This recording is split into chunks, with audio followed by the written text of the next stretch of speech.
Is it starting? Yep, we are on. Okay. Hi and welcome. This is Mariam today with Ali Tom. Here we go. Today we are going to share a little game with you for a bit of a change. And the game is in the bag. I'm going to explain that with you in a minute.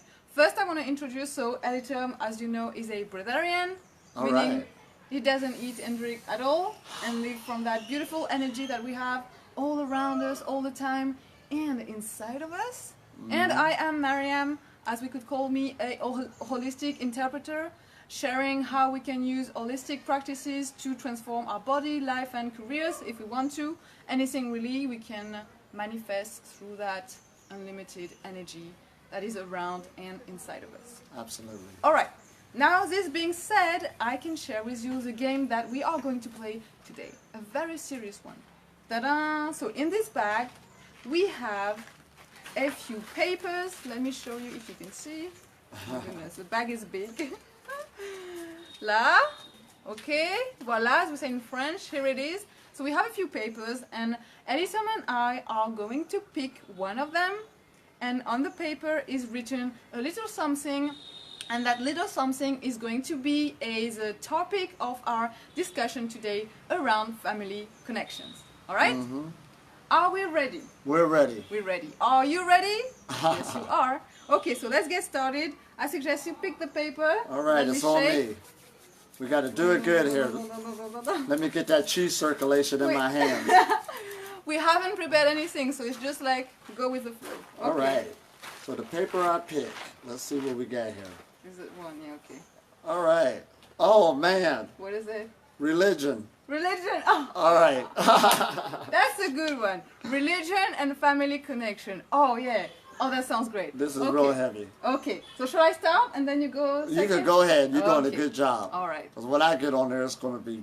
Exactly. So let's warming up all of that. Right. Okay. So family connections and religion. I'll be sharing a bit of my background and story. I grew up in a family where there was several religions. Okay, on my mom's side we were Christians, on my father's side Muslim, and then my cousins were Protestants, so Christian Protestants, and my mom tried her best to mix that all up and really kind of focus on the spiritual aspect of all these that was existing within the family. So I remember when I was young, we were praying, she was insisting on that, but the prayers she was teaching us were Arabic prayers, so like Muslim type, but she was sharing them in a way that was kind of united to any kind of religions, that was, you know, aligned with anything and not focused on the Muslim aspect, okay? So, as my mom wanted us also to be in a private school so that we could get the best education she thought she wanted for us, we went into a Catholic school, right? So at the beginning it was a little challenging because when we moved from Reunion Island to France, the French people were looking all white and obviously I look a little bit more darker, and so I remember the people in the school were telling me, oh, we can't do that with you. You don't look like us. You're not the same religion. You're not the same culture. And I used to be like frustrated because I realized there was people were putting you in categories because of the way you look. So the way you look has to go with a religion, which doesn't make sense. Right? I mean, it hasn't got nothing to do with the way you look. So I remember they used to say, we don't play with you in a playground because you don't look like us. You don't have the same religion. When really, I didn't even know what religion meant. But we were spiritual. We were working on being more compassionate, more kind, and I think, yeah, what gathers every religion should be that compassion and love, and not trying to force people into being this or that, or behaving this way or that way. And it's not even only linked with religion, it's like even for the diet. Now I can say that because I used to want everyone to be vegan, and then I realized, well, that's not the way to go. But as soon as we want to share something to others, like this is the best, whether it is religion or anything else that has a deep meaning to us, I think we are putting ourselves away from the core of this unified consciousness, we could say, or unity and compassion state where we should be at. This is unconditional love, really, okay? So within the family, it's important at some point, no matter the path you choose, to remember that accepting what the others are doing, saying, thinking, behaving, the religion that they have, and also accepting that what you choose is okay and you can share that, but in a way that isn't trying to convert people, to get people to market anything. It's just you being yourself, sharing yourself, and no matter what people think about that, no matter whether they agree or not, when you are in peace, really, it really doesn't matter what other people think. It really doesn't matter you sharing that or you having other people believing it. The peaceful state is living and letting others live. Absolutely. That's basically the conclusion I could do. So that's important in family connections. There's something, I remember I think the Dalai Lama used to say, I'm just saying it's good or bad, or we should follow this or not, but he used to say, if you're trying to follow a path, you don't have to follow the extreme. Like, for example, if you come from a Christian background, you don't have to be extreme, like, oh, I'm going to be, I don't know, what it would be the extreme of a Christian. A Muslim? Well, yes, for example, you don't have to go extreme to that path because of reaction of how you grew up in this Christian family. It doesn't have to be this way, because then if you think about reactively and being extreme and completely different, trying to choose another path, when really all religions lead to the same way, then maybe it can create more disconnection with the family, maybe, I'm just saying, because of the fact that you think that this is better than where you grew up or the religions you got taught. I'm just sharing that. It's not, there's absolutely. no good or bad. I'm just sharing. Okay, so that's what I can share Need around. to be talked about. Yes. And this is good because all cultures and all people on the planet have been indoctrinated, consciously or unconsciously, within a religious idea. If I travel around the world, I had to really educate myself on the basics of what all these religions are talking about. So when I go to a place, I know what lingo or what language to catch the people at. Sort of like here in India, they got Babaji. You understand? Shiva and Shakti, so I could talk that language. When I go to other places, I could talk Adam and Eve. Other places I could talk Jesus. Wherever you hit them at, that's where you hit them at that basis on their indoctrination. Because all people wants to own something in your idea that you're trying to convey and want to put it with their religion. So of course people always try to indoctrinate me in their religion, but I'm a religious man like that. I don't have a God. But anyway, that's besides the point. What it boils down to is when you're on this path talking about health, what I realize, no matter what religion or culture you're coming from on a cultural idea, the health basis is the same with everybody. Yeah. You're dealing with light, you're dealing with sound, you're dealing with vibration. And as I deal with people and we confront each other and they come at me with the religious idea, when a conversation go to health, everybody is expressing the same thing. I need to lose weight. My blood pressure's up. I need to change my diet. How do you do this food freedom?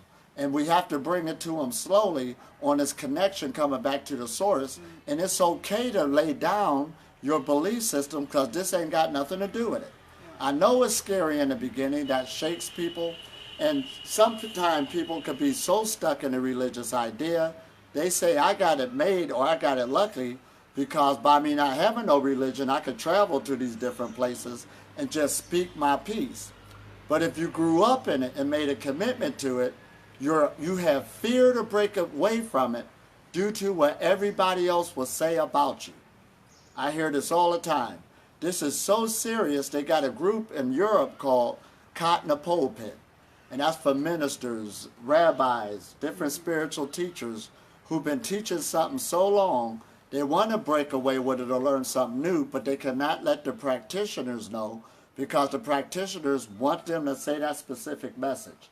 As soon as you talk something different from that doctrine, they're going to say you backslid. You're going the wrong direction.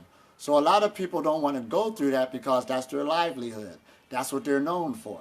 And it's sad that we trap each other in a corner like that dealing with these religious ideas. It's the same when Breatharianism first came out. It really didn't have a definition to it. So that's why I have to educate people what it is and what it's not, because it was getting into a religious type basis on what we expected from the teacher that was teaching it. You'll have this person, they could go a year without food, 2 years without food. But as soon as they do try something, we beat them on the head because we wanted you to be in this religious thought that you're supposed to never eat or drink again regardless. We don't care about your family. We don't care about your personal life. So that's why a lot of people didn't want to come out of the closet to teach this, because it created another religion for itself. So we have to nip that in the bud and bring out our human side that we are meant to grow. And for you to grow, you got to be bold enough and strong enough to break belief systems so you can bring on new ideas. See, this is a great revolution of mind that we're going through.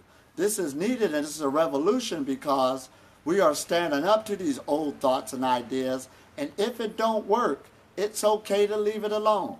All we're doing is trying to harmonize ourselves now with things that we know that are beneficial and essential for life. That is the basis of the nourishment of living on prana. Eating very little or none at all, or going to a higher diet change that has more energy to it. You understand? That's what we're talking about. You're going to eat your way to prana. But first we must challenge, just like meat got challenged by the vegan world. It took a while, a battle, and still people don't have the memo. But it's okay. But it's also dealing with family connections, because in our family groups, we have many different belief systems just in our family groups. Many different diet changes, but it's about honoring and respecting that and not putting your own on somebody else. But like I said before, the greatest teacher is the one through example. And when you deal with the health message is so powerful, it penetrates every name of God you can think of, no disrespect. It goes past all those belief systems, because everybody deep down inside want to be healthy and happy. And when they see that there's a principle that you can apply that can bring forth this health, this will make a better connection with that family connection. Absolutely. But again, you ain't got to push it on nobody. Just be easy and just work with yourself and live that truth. That's right. This is awesome. Yeah, this is awesome. Oh, man. Yeah, so that's great. dealing with the religious aspect of the family connection. Yes, I just wanted to share also something about when you talk about the language of each religion and how we can learn to speak in a certain way according to the culture and religion of people. This is very true with the scriptures as well. When we understand, like me growing up in this different religious background, I came up with I wanted first to pick up which one is the best. Which religion is the one I'm going to choose among all of that diversity. Yeah. Shopping. And so I started to educate myself on each one of these religions. And then I realized, wow, Islam is great for the discipline that there is. I mean, it's so awesome the way they organized everything in terms of hours and prayers and the consciousness and mindfulness they put in everything. Like, really, to me, this is really great. Right. And then there is the Protestant, the way they express themselves during the gatherings. I feel like this is so awesome as well. Letting people just, share and speak in a way that is releasing everything and really works from the, the core of your body. That was also great. Then there's a Christianity Catholic. I was liking the way they were praying, in very organized sentences, repeating like a mantra. So every religion really has something great. Right. So I just made up my own lifestyle based at the beginning on all of these things that I was, taking from each religion, and I was creating my own discipline and routine based on that. Then I added the meditation. At some point, as you say, come the fact that you create your own self, you create your own lifestyle based on all those great teachings that you that start shaping your reality. And that's when growing in that energy, feeling like more powerful and feeling the creator you are, food freedom also comes as a byproduct along this path. Yes. Recreating yourself. Exactly. Exactly. So really you don't have nothing to indoctrinate or share with people more than your life, because your life is kind of a construction made of all your life experiences and all those Oh, absolutely. discoveries and epiphanies that you got from all of that. It creates your reality. Right, because this is the real book. That's exactly. Learned and read of all men. Yes, as you say, you can write the book of anytime. We can write the book of Marianne, just like in the scriptures. This is exactly that. That's exactly what it is. So this is awesome. Now that's the religious aspect. Yeah. So did we pull again out of the magic bag? We'll do the next video. We'll pull again. Oh, okay. I got you on that one. So the next one, we'll put another paper for the next step of the game. Right. Okay? Catch you up soon then. Oh, this is awesome. We did it again. Yay! Hope you got something out of this. We're moving along our way. All right. All right. See you soon. Bye. Bye-bye.